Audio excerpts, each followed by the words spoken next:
Oh God, we're doing a podcast.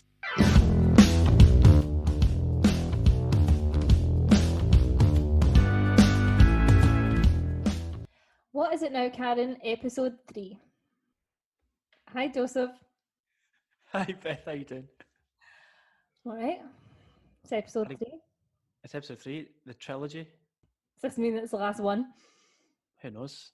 Never know what tomorrow holds. We're on YouTube now. Yeah, we're really moving up in the world. So we're on iTunes, Spotify, YouTube, SoundCloud as well, are we? Yep. We only have one subscriber on YouTube, and it's me. You don't even subscribe. I don't know if I have a YouTube account, so I don't know if I can subscribe. Have you been this week? I've been okay. When it's been about a week since we last recorded, hasn't it? So I can't really think what I've been up to. The weather was quite nice at the weekend. Managed to get outside, play some tennis. But apart from that, just working. What about you? Did we ever get to the bottom of this bathroom conundrum? Sort of. It's getting done on 21st of September. But That's my birthday. oh yeah, definitely knew that.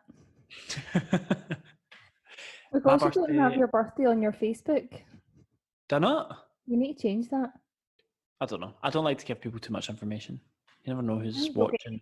Then you don't get any presents. I don't know. But I'm turning 25. I think I'm beyond presents now. When's my birthday? Your birthday is in October. It's at the end of October. It's the 28th. So close, 26. I'll give you that one. 26th, right? Because I always know it's around Halloween. Yeah, We always have like a Halloween night. not this year. Not this year. Scary enough. What have you dressed up as the coronavirus? I think that'd be really insensitive considering it's killed like 1 million people worldwide. Too soon? Definitely too soon. We're still in it. Yeah. Was it last year we went out? Did you not go as Donald Trump? Yeah, or the year before. Last year we were in Sweden. So we were. God almighty, jet setters. I know. That's good. You just made me go on all those bloody roller coasters. I was at literally green, a shade of green. He's pushed me to my limit going on one, and then he's made me go on 2 more. Oh, good times. Good times. No longer.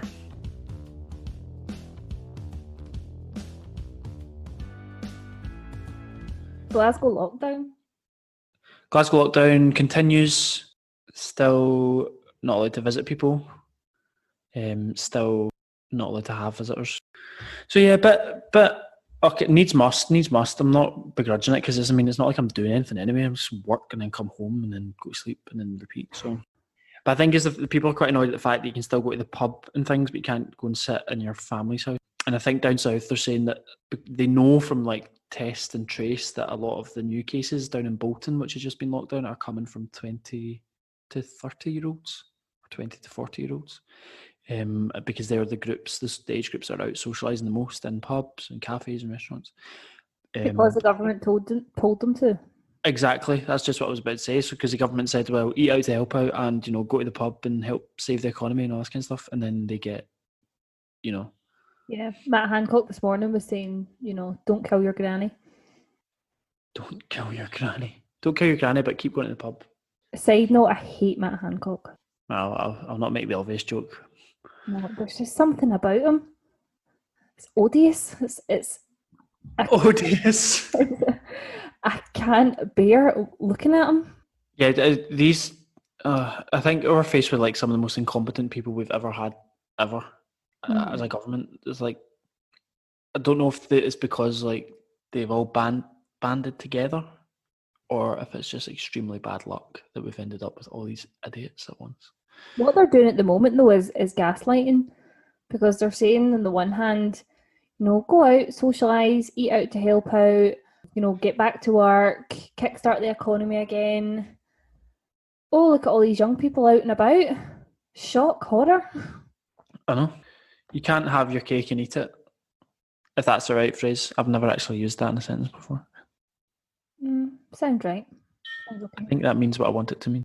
Yeah, just ridiculous. Yeah, gaslighting. Yeah, you're right. That's a good word, actually. It is gaslighting. They've also recently said, or Matt Hancock said rather, and during question time, that the lockdown started on the week of the 17th of March. But I was working from home that week, and that was the week of the Cheltenham Festival, because I remember working from home.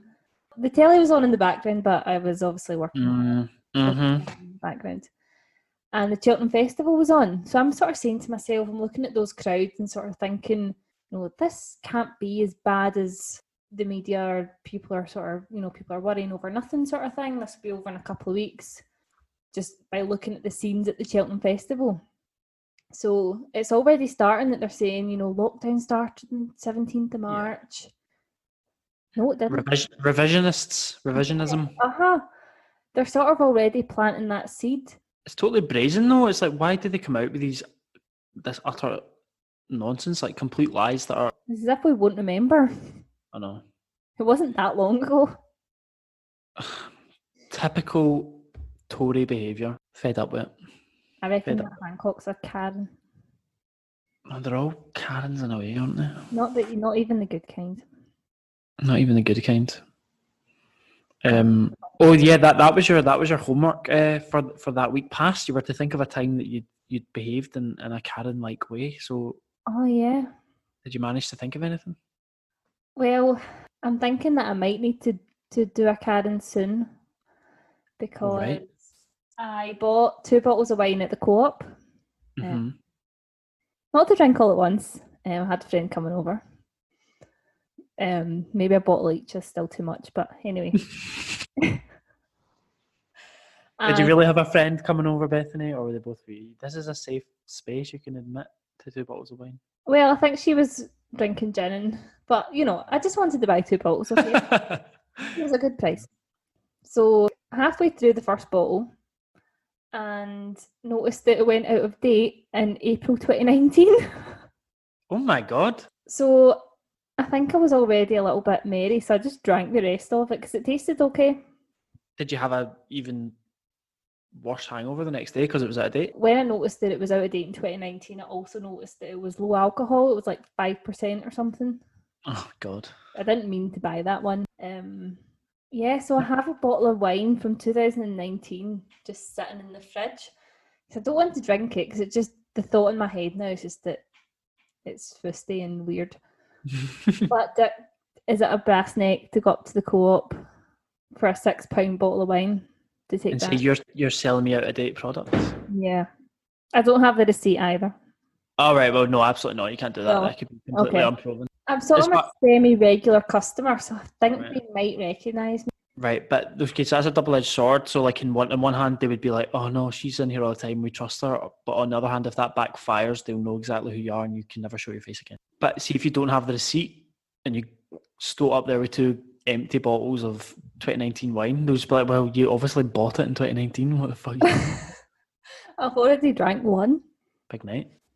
So yeah, I'm thinking about it. Okay, let me know if you need any advice. Okay. I don't think Co-op has a TripAdvisor though. All right. I've got experience though. I can help you word your complaint. You could send an email to the head office or something. Yeah, just go in and just ask to speak to the manager immediately.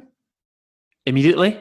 Slam the bottle of wine down on the counter, cross your arms, fix them with a steely, steely glare, and demand to speak to the manager.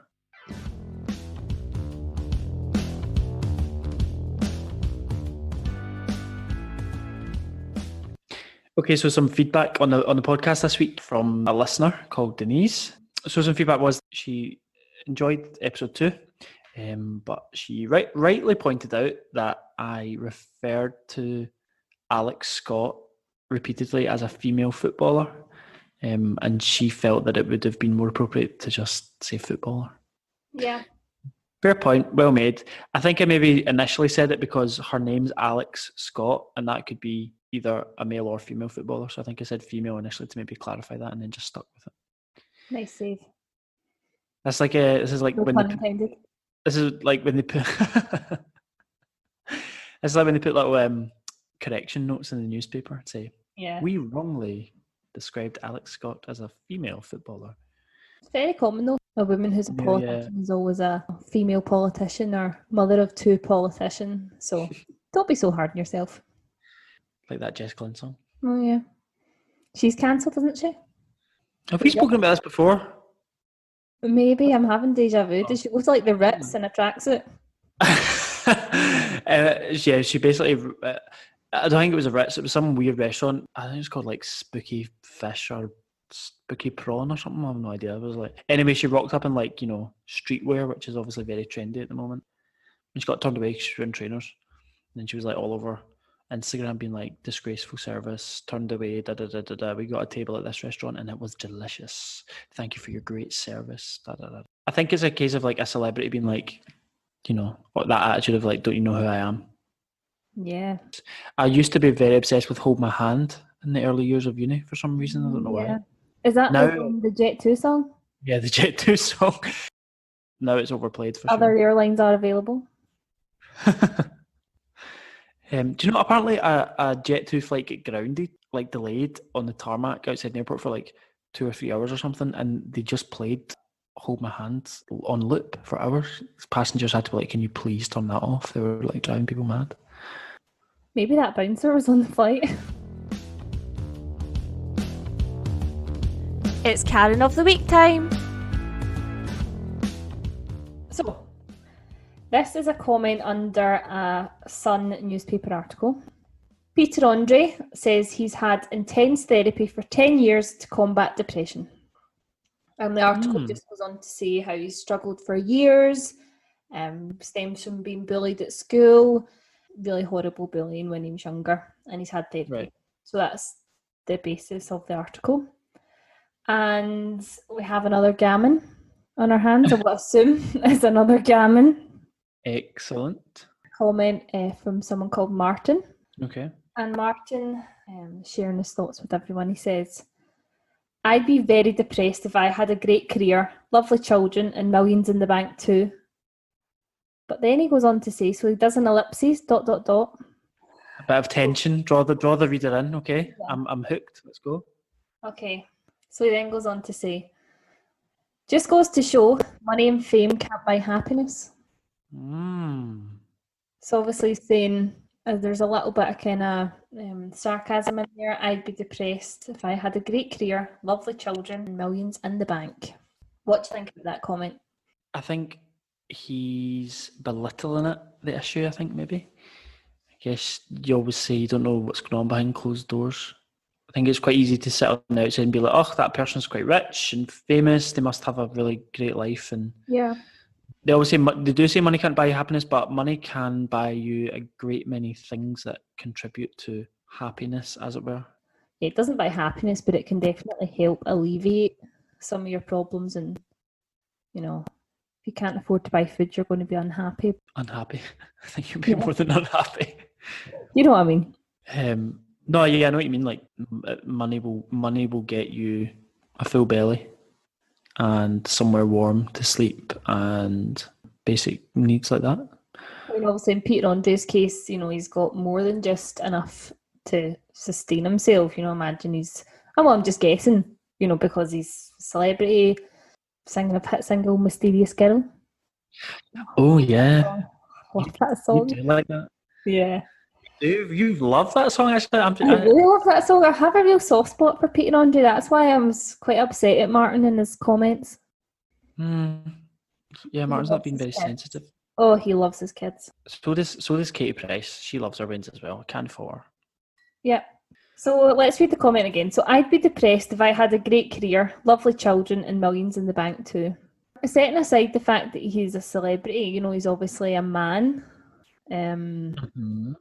It just kind of struck me that, we're seeing reports in the media and papers, social media all the time about male suicide, male mental health. So I'm not laughing at male suicide. Joseph just dropped his mic. I just threw my mic onto the... Very passionate about the subject. Yeah, setting aside the fact that obviously he's a celebrity, we're talking about male mental health, male suicide, and depression, particularly, we're coming out of lockdown / still half in lockdown. The cases of depression and GP referrals for antidepressants are, I think, sky high at the moment. And comments like that just really perpetuate this idea that men, particularly successful or apparently successful men, what have you got to be sad about? Yeah, again, lacking that empathy. I think I might be right in saying that suicide is the biggest killer of men under 40 in this country. Under 45. Under 45. Yeah. And I mean, that is shocking, really, when you think about, all the other potential causes of death. Like, for it to be suicide is just... Yeah.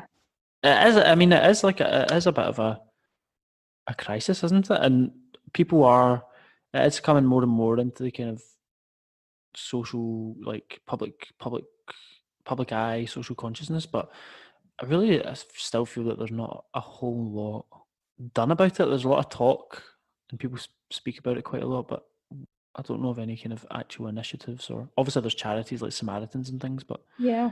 what has actually been done to try and address this? I've seen a few, initiatives pop up. A shout out to a charity called Andy's Man Club, which was started by a guy in Leeds who's, I don't know if it was his brother or his friend committed suicide, but they have this club, Andy's Man Club, where guys, men meet up, a cup of tea, and they chat. But I don't know how many people go to those clubs, 20, 30 people. They're kind of dotted around, but thousands of men are killing themselves every year. Yeah. And it's a shame. I mean, all credit to them being a charity and kind of setting up and doing things like that. But it is a bit of a damning indictment, isn't it? A bit of like the kind of mental health provision in this country. It's shocking for men and women, though. I once, I'll maybe take this out if it's not right, but read that as like a young man, you're more likely to die of suicide than cancer. Yeah, I can fully believe that. Which, as someone with young brothers, boyfriend, friends, think of my dad, uncles, it's terrifying. Yeah, can you think of any times that you've had a frank and open discussion with a man in your life about their feelings or emotions or mental health? Often it's me sort of goading and interrogating. It doesn't often come from the guy saying, I'm struggling, can you help me? Or I'm feeling a bit down today, or something simple like that. It's usually I'll maybe see them or notice whether it's boyfriend, brother, friends, are you all right? But never really would they tend to, in my experience, sort of express it. And okay, so what about your female friends? Your kind of circle of female friends? Do you talk openly about that kind of thing then, or are people more likely to mention that they feel sad or down? I think it's women generally will sort of talk about the small stuff. So I can talk to my friend, I can talk for hours on the phone to my friends, or we'll go for a walk. Whereas men tend to only really socialise at the pub or playing sports. There isn't that kind of informalness of just having a chat or going for a walk or coming over for a cup of tea. There doesn't seem to be that among men. Could be wrong. No, I think I would agree. I don't think I've ever had many frank discussions about mental health. I mean, I know that I have had some, not relating to myself, but with other people about their mental health. But it's not common. I don't think. No. I don't think men really speak about it. I'm trying to think. It's not something that you really speak about. I also think I would find it difficult to ask as well if it kind of came out the blue, because I often feel with questions like that, like, oh, how, like, you normally say, how have you been? And people go, I am all right, thanks. How are you? Yeah. I'm fine. Sometimes how are you is a bit of an empty question, isn't it? Yeah, it's just a pleasantry, isn't it? Yeah, sort of like hi. It's almost hi, how are you? It's just the one word, really. It's not. You don't listen to the answer. Yeah. But then again, people oftentimes just answer with, yeah, I'm fine. I think I would find it hard with some of my male friends to just go ahead and ask that question. How's your mood? Are you feeling low? Do you think you might be depressed or something?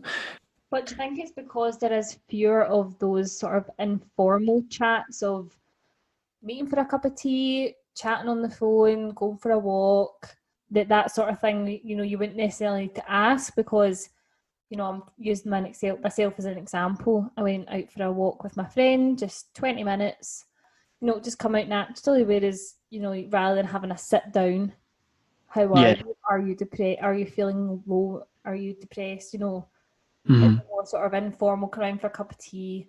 I've had a bit of a bad day today, or he's doing my head in, or she's doing my head in, or Yeah, I know what you mean.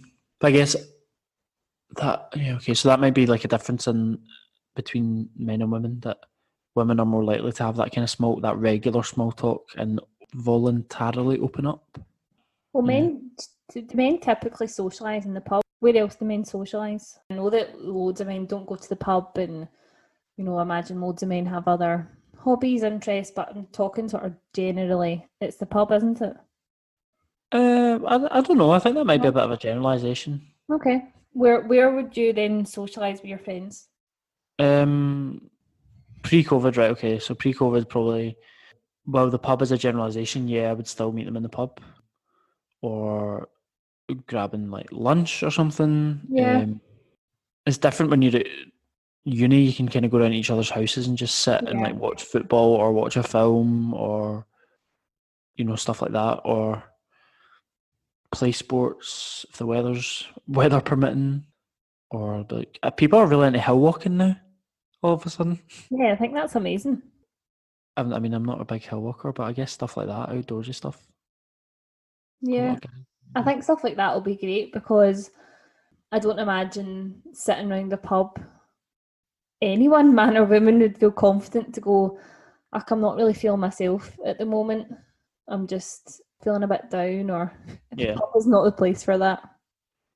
Yeah, people would definitely feel that way. They would definitely like, oh, well, everyone's here having a pint and having a laugh. I'm not about to, open Yeah. up and be vulnerable. It's not the location. So yeah, I guess it is difficult for men then to find that place and time where they can kind of divulge or disclose to somebody that things aren't going that well. Well, it starts from when boys, I should say, are children. It's, you know, man up. We're telling children and boys to man up, and boys don't cry and all that sort of thing, which has to have some sort of twisted effect on your brain as you grow up. Yeah, it must. I'm trying to think last time I cried. I'm not entirely sure. I cried today. Did you? I don't know if this is really weird, but I just sometimes will like think of like a friend or a family member dying, and then I'll just cry. Christ's sake. No, I think that's like an intrusive thought or something. That's just like anxiety. Everybody gets that. The last time I remember properly crying, and this I'm not joking, was when Scotland got beat by Italy in like 2006, 2007. It must have been like 11 or 12. Jeez, We were oh, on- your eyes must be like little prunes. No, I don't really cry, I guess. Yeah. Would you say you're just not a typical crier, or do you find yourself like holding back? No, I don't. I don't even ever find myself holding back. I don't. I think this is why sometimes I've said this to my mum before, and I've said it to Andy as well. Like, I'm a bit worried that I'm a psychopath because I Yeah. don't have. While I can empathise, I don't necessarily. I don't sometimes necessarily feel that upset or that sad about things. I don't know if that makes me a psychopath or that just makes me quite resilient. I had to deliver some very bad news at work today, and I was nervous before I did it, and I did feel affected by it, but I didn't at any point think I can't do this or I'm going to cry or I need to take time out. I just kind of did it and then got on with like my next task. But I don't know if that's me or if that's the nature of the job. I guess I think I'm. Is it an empath? I don't know. That's a word that's kind of recently entered the Yeah. I don't really know. zeitgeist. I don't think I 100% know what it means, but I think it's negative. But you do cry, Yeah. and fair enough. If the emotion affects you in that way, then God Almighty, let it out. Don't bottle up. It's bad though. I'll give you maybe a better example. So at my old job, a girl I knew told me that her mum got the all clear from cancer. Mm-hmm. And seeing her, like, how happy she was and how, just overjoyed that her mum had beat cancer, I started crying at work. Did you? At At work. work. And then she's going, "It's all right." And I'm like, so I think it's that sort of seeing how happy she was, and then I just, started crying. She's going, "It's all right, it's all right." And were you able to speak, or was it just like a tear, or was it full blown sobs? It was between a single tear and a sob. It was a sort of just, And were you able to speak? What did you say? I was sort of going like, "I'm sorry," but then because I was sorry for crying, and then like, "I'm so happy for you. That's great news." Well, I was crying Oh, but that's quite. at my desk. I don't know. I think I quite admire that, Bethany, to be that empathetic. I think somewhere between me and you would be good. So normal. Normal. Yeah. But back to Peter Andre. Oh yeah, back to Peter Andre. Yeah, so the second part of his comment, which is quite contradictory, just goes to show money and fame can't buy happiness. I feel like he's like slagging him off or something. He's been like, "Oh God!" So he's on one hand saying, "Oh, you're a celebrity and you've got money in the bank, and who are you to be depressed?" But then by the same token, he's saying, "Well, I guess money can't buy you happiness." I feel like he hasn't been on Peter Andre's side there. I feel like he's saying, "Well, told you so." Just goes to show you, you're rich and you're still depressed. Yeah. In the club. I think a lot of people do actually secretly like when things go wrong for celebrities or people with money. People don't like it when other people do well for themselves. Depression bring you back down to reality sort of thing. Yeah. Like we're like inherently selfish as people, jealous as people, as human beings. Yeah. People really, I mean, and God rest her soul, Caroline Flack, that's a prime example of people really, really driving somebody to terrible, terrible harm and taking their own life. Yeah, well, we've kind of touched upon sort of, not there doesn't need to be any reason, social reason for depression. It can be a chemical thing. These days, social media plays a big part, I think, in people's mental health. A toxic cesspit. Yeah, whether it's, obviously we wouldn't experience, when this podcast takes off, we'll need to bat the trolls away.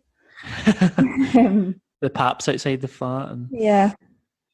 Obviously for celebrities and things, it's all the trolls and hate comments, but I guess for the kind of average Joe, it's more the comparison with celebrities, that you're comparing your life to people that, have millions in the bank and have these so-called perfect lives.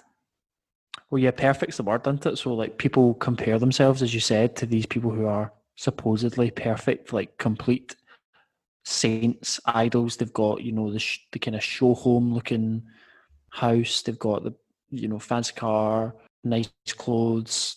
So then maybe when these people are found to be imperfect, as in, they're just like me and you, make mistakes, say the wrong thing, do the wrong thing, because that's a sudden like kind of like lifting of the veil, and all of a sudden people are like, they're not that perfect, and then people come after them and hound them.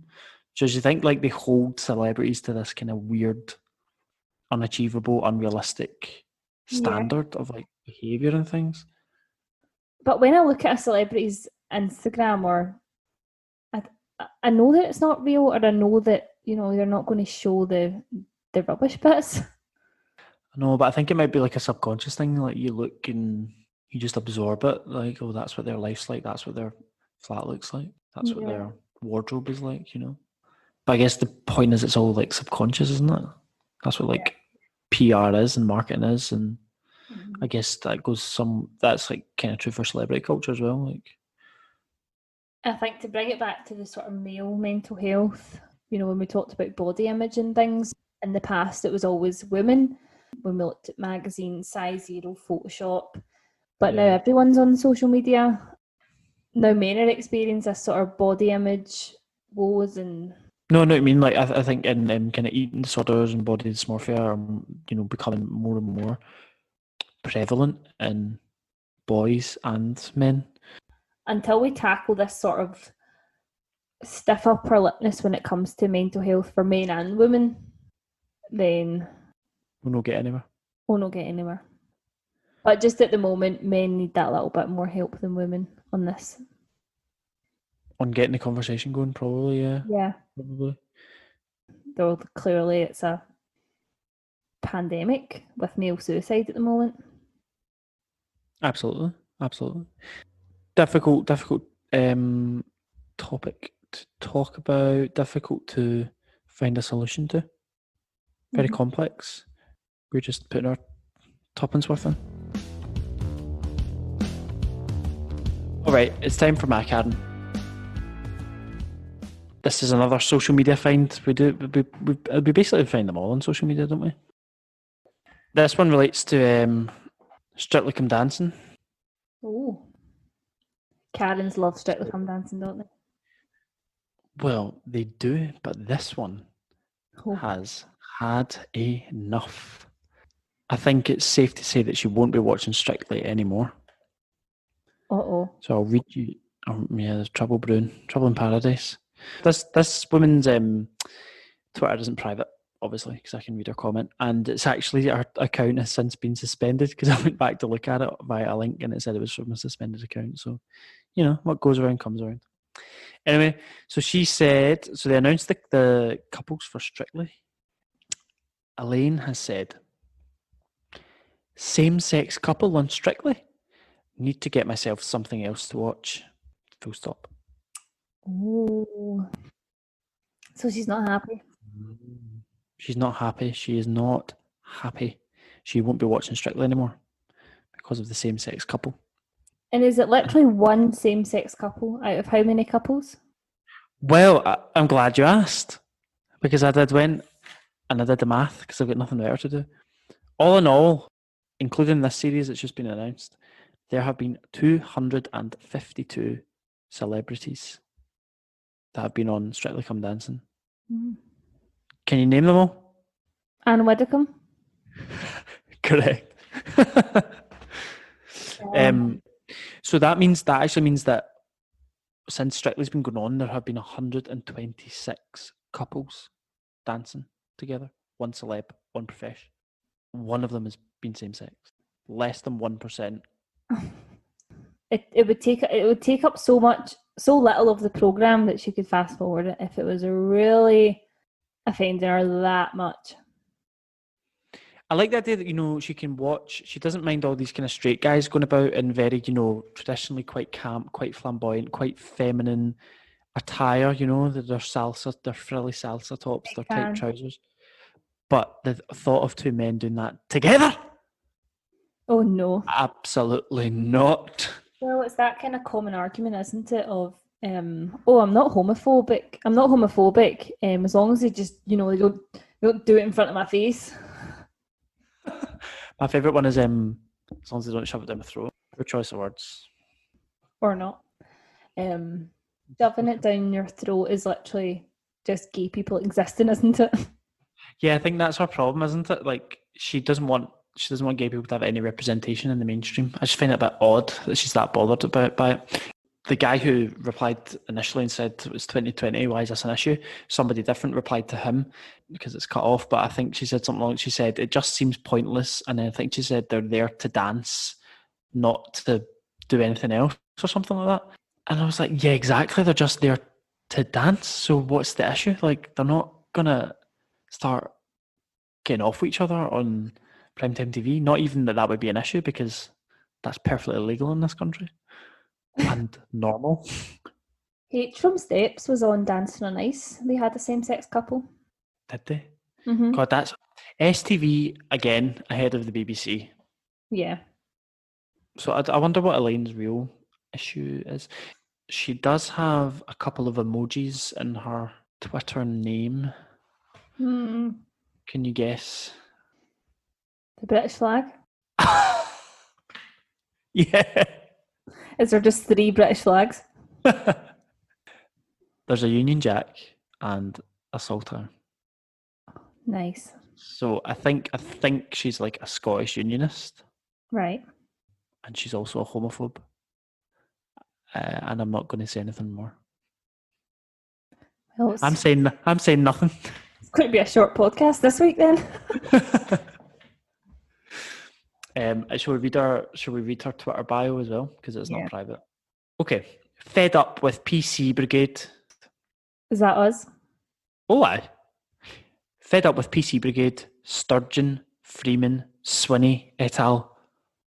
Boycott China. Abhor any cruelty to animals. No halal slaughter here. Union Jack, Saltire. End. I've always found the halal thing so funny. Not funny, but the people Do you mean the get up in arms about halal meat, but they'll eat chicken nuggets and they'll eat factory farmed Finley crispy pancakes or whatever they're called. crispy pancakes? Turkey dinosaurs. Turkey dinosaurs, yeah. So she's fed up with the PC Brigade. I love when people say that. I love when people say that. I'm fed up with people who are politically correct, because it's like I think you're just annoyed that you can't be a racist or a homophobe anymore. Yeah, the good old days.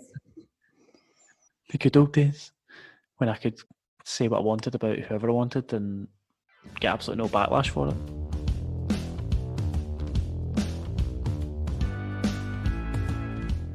Thoughts on Strictly as a thing? Great. I have never seen it. I've watched it on the occasion if it's on telly and there's nothing else on, but Theme tune's absolutely brilliant. Not the same without Brucey. he did. Oh, aye. No, he passed away. Yeah. He was Mr. Strictly, wasn't he?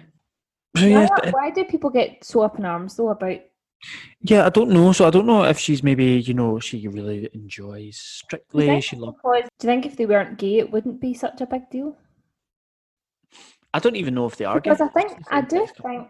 Okay, I just assumed that's why there was the kind of outroar. Because I'm sure other years they've done. The professionals have danced together.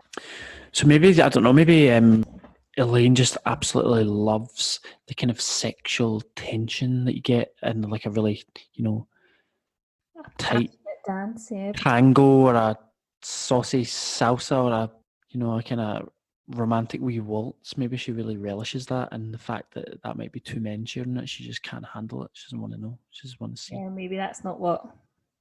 It's not what God intended. That's not what does it for Elaine. Mm-hmm. What would you dance if you went on Strictly? I think I'd do a Gay Gordon's or something simple. Yeah. I'm too fat for anyone to lift me up, so I'd need to do one they don't lift you up. I would be like Anne Widdecombe, where they just drag you along the floor. Oh my God, remember that?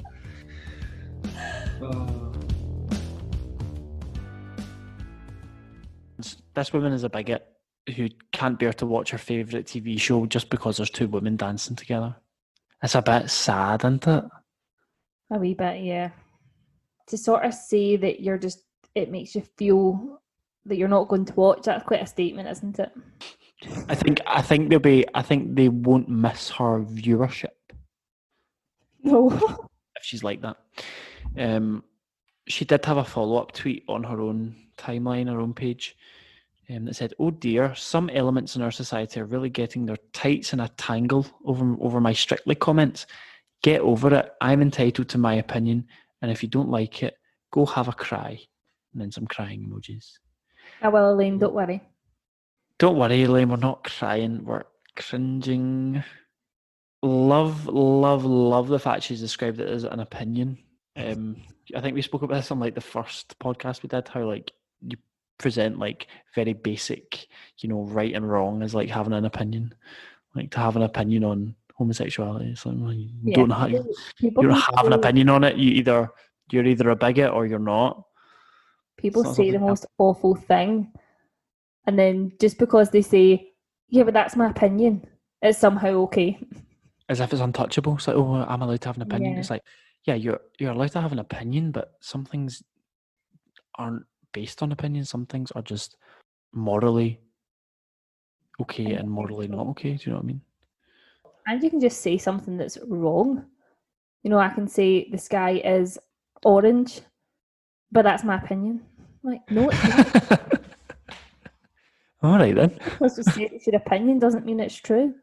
Yeah, it's a lazy argument, isn't it? It's like somebody Yeah. who's said something knows that they're, you know, maybe almost like an element of self-awareness, being like knows that people don't agree with it and that they're probably on the wrong side of the fence, but just kind of sign it off with a that's my opinion, as if it's some kind of disclaimer. Yeah. Do you know? I thought you could do a St Bernard's waltz on Strictly. You'd be quite good at that. Do you remember that from high school? 1, 2, 3, 1, 2, 3. That one. No, you did that for the wee waltz at the end, but before it was 1, 2, 3, up, down. Oh yeah. Do you know for Keeley dancing, I always had to be the boy Once or always? most of the time because I was tall. Did you? Now that I'm a famous podcaster, they can hit me up. I'll go same sex if you want. Don't mind. How very accommodating of you, Bethany. I know. Or they could pair me up with a big hunk. I wouldn't mind. A big Either way.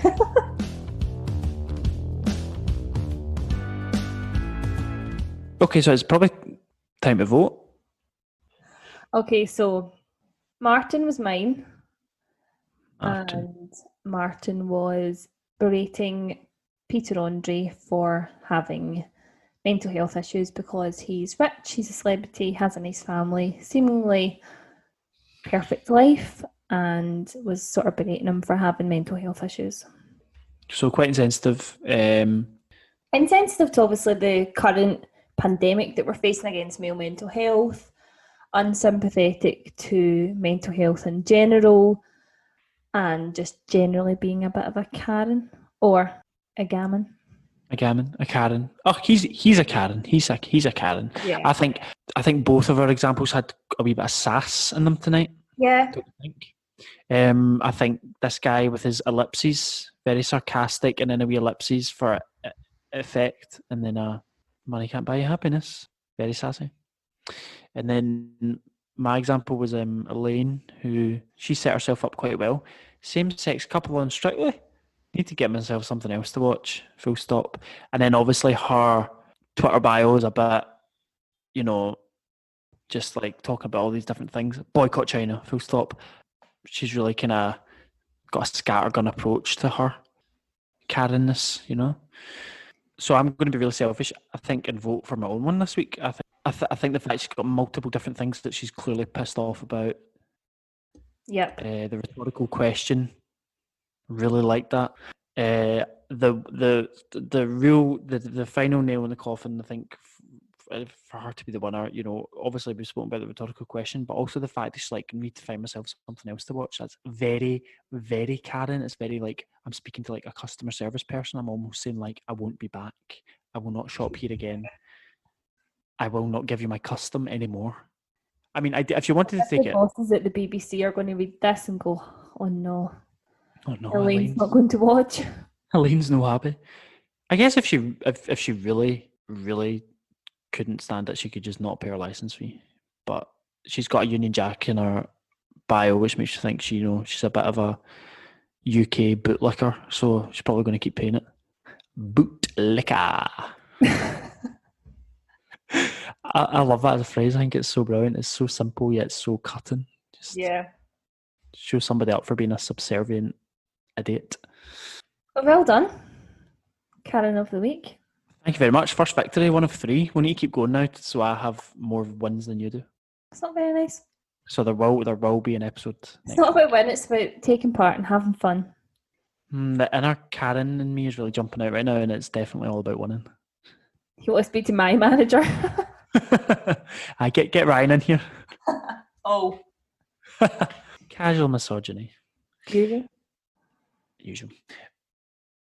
Okay, well, that was good fun. I enjoyed myself this week. Yeah, thanks. If you enjoyed this, please like and subscribe. Yeah, and you can follow our Instagram. It's at what is it now, Karen? Or you can email us whatisitnowkaren@gmail.com. Yeah, send us something. Give us some feedback, positive or negative. I can't keep just relying on my mum to shape the course of this podcast. She thinks it's good, so as long as she thinks it's good, we'll keep it up. And it was good to chat to you this week. We've put the world to rights for another week. See you next week. Oh God, we're doing a podcast.